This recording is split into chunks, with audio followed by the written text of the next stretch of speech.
Dengar Ustaz nak balik Johor, memang balik no. Melaka? Tak balik Johor, mak saya kat hospital ni. Oh memang Johor ni, lepas itu asal Johor? Asal Johor. Saya lepas ni, gerak ni, habis ni saya tu gerak ke Johor. Oh memang asal Johor. Daerah mana tu? Muar. Muar.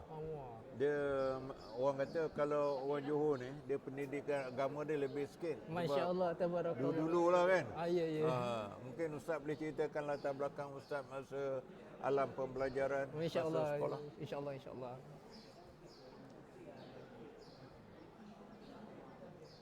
Silakan.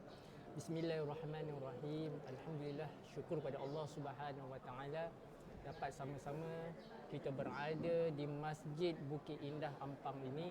Alhamdulillah, saya baru saja lepas kuliah subuh dan dijemput oleh Haji Wan Abdullah untuk mengisi sedikit kekosongan yang ada ni dalam waktu yang singkat 5 minit ni, insya-Allah.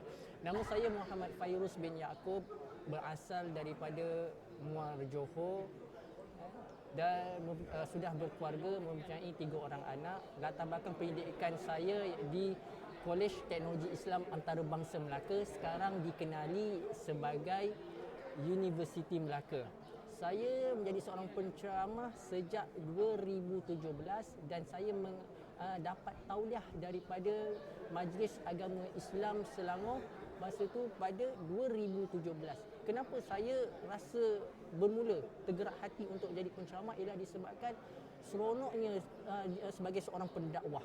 Bila mana kita berdakwah kepada masyarakat, kepada orang tak kisah pada siapa, orang Islam ke bukan Islam ke, saya tidak langsung, di situ sahaja bukan kita dapat mengubahkan seseorang itu, tetapi kita dapat mengubah diri kita sendiri. Bila mana kita berceramah kepada orang, berdakwah kepada orang lain, di situ kita lihat, aku ni seorang penceramah. Takkan aku tak jadi baik, aku kena menjadi lebih baik daripada itu dan ini. Tuan-tuan, muslimin dan muslimat sekalian, sejak itulah saya terlalu minat dalam menjadi seorang pendakwah. Tak kisahlah dari segi pendakwah dengan orang dewasa ke, dengan secara tak langsung dengan anak-anak muda ke, dengan kanak-kanak ke. Ia sebagai satu menjadikan pembentukan peribadian kita. Bila kita berdakwah ini, kita akan dapat satu kepuasan. Bukan kepuasan orang kata, oh kepuasan dapat dunia. Tidak. Kepuasan kita bila mana kita melihat mereka berubah di depan mata kita sendiri. Baik. Untuk apa yang saya nak cara ringkaskan juga, bezanya di antara zaman saya dengan zaman sekarang, berdakwah pada anak-anak ni, saya ambil skop tentang anak-anak lah, pendidikan anak-anak di dalam Islam. Saya ambil yang seringkasnya dalam waktu yang singkat ini. Macam mana pendidikan kita dengan anak-anak zaman sekarang dengan hari ini, dia berbeza. Pada zaman dahulu, pendidikan pada zaman dahulu dengan zaman sekarang ini dengan dunia gadget.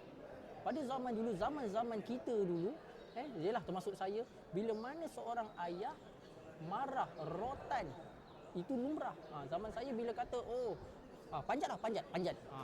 Kita pun tahu itu satu amaran. Oh, kalau aku panjat, aku kena rotan, aku kena sebat. Betul tak? Tapi zaman ni, bila mana kita tegur anak kita tongking, kita bercakap dengan kata kasar, tak jalan. Sebab apa? Dunia gadget. Di zaman sekarang dengan zaman ini, di zaman dulu dengan zaman sekarang ni, zaman ini kita perlu ada kelembutan, bercakap dengan penuh berkhidmat. Sebab kenapa saya cakap macam ni? Sebab saya pun seorang bapa kepada 3 orang anak. Anak yang pertama umur 10 tahun, anak yang kedua 9, yang kedua 8 tahun, yang ketiga 7 tahun. Sebab saya 3 orang anak, seorang ayah kepada anak-anak saya. Kat situ bila saya mana saya melihat, bila mana saya didik dengan cara kekasaran, mereka tak akan berkata. Mereka akan berkata, ayah ni, dia akan terikut, dia akan bawa sikap perangai kita nanti di luar, di sekolah. Tapi bila mana kita ada kelembutan, contoh kelembutan yang saya boleh bagi, kita peluk dia, kakak, kenapa buat macam ni kakak? Kalau kakak buat macam ni tak elok. Kan? Kakak tak kesian ke mama dengan ayah? Cuba kakak renung dan pandang muka ayah dan mama. Keadaan bagaimana ayah dengan mama nanti.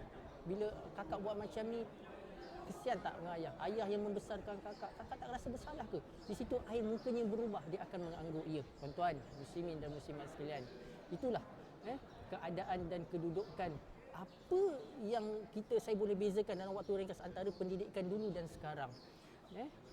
Saya rasa sekadar itu saja kot. Dalam keadaan ni saya bagi sedikit je lah dulu. Mana tahu kita ada luang dan masa boleh kita panjang, saya pun akan bergerak ke kampung melihat ibu saya yang berada di hospital.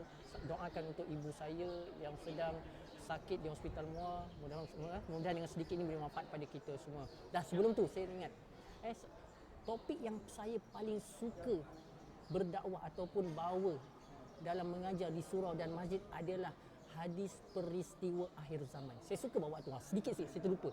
Kenapa saya suka bawa tu? Sebab nak sama-sama kita muhasabah diri. Yang kita ini adalah umat akhir zaman. Satu persatu kita lihat keadaan dan kedudukan kita ini sebagai umat akhir zaman.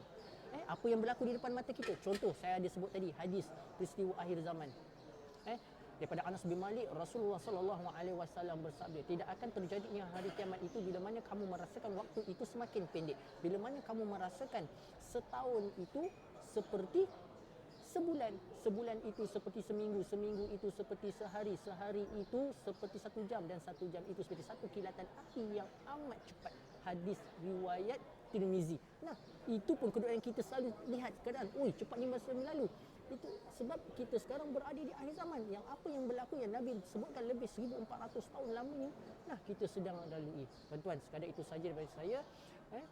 Assalamualaikum warahmatullahi wabarakatuh.